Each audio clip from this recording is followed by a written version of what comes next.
Hello everybody, it's Mrs. Jones here. We are going to do some small world play or little world play.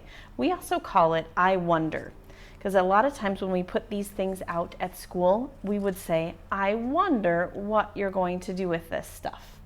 And we're going to start with something that you guys all have. You all have your bears and you all have some popsicle sticks. So it's kind of fun. This is your little world. This little placemat here that I have. So everything you're going to play with is all right on here. It kind of makes you think a little bit smaller. I think I'm going to make a little house for a bear over here. And maybe a house for a bear right here. Maybe I'm going to connect them with a bridge over it. Maybe there's another house right here and another bridge. Maybe down here I'm going to make this into a little pond. They're going to go swimming in this little pond down here. I'm going to put the bears on each house. You can make the bears move around. You can make them dance. There's a story later on this week that Mrs. Becker is going to be reading, and it's all about going over and under and around and through. So maybe you can make your bears go over the bridge or under the bridge or around the house. Maybe they live in a house with a couple bears. Maybe they're going to go swimming. There's all kinds of different things that you guys can do with these bears and sticks and just some cups.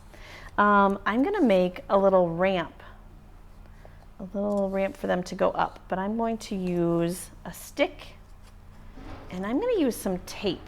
So I'm going to take the stick there and I'm going to put some tape on my stick so it stops there and it doesn't move.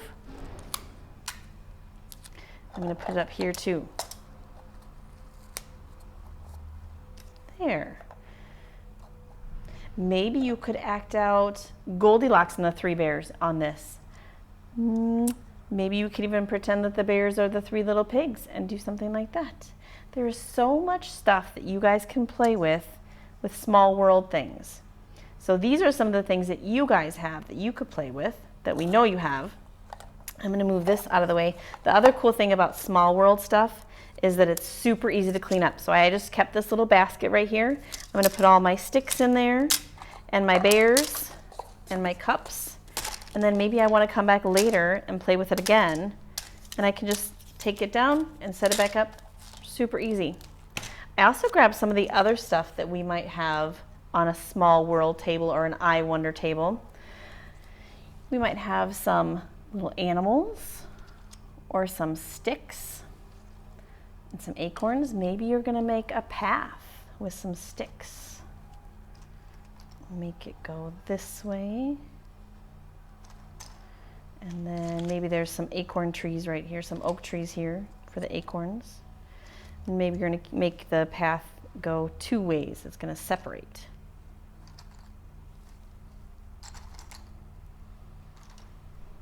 And your animals could follow the path.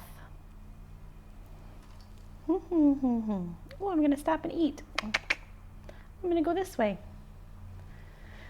So you guys can find all kinds of little things like this at your house and maybe ask your grown-up if there's a placemat or a piece of paper, or even if they wanted to put some tape down to kind of just show you where to play. Sometimes it just gives you edges of where you're going to stop, and it kind of helps you keep things all together. And like I said, the great thing about these for grown-ups is that you can put it in a shoebox or a basket, and you can bring it out again and again to play. So I hope you guys have fun playing Little World this week. Bye.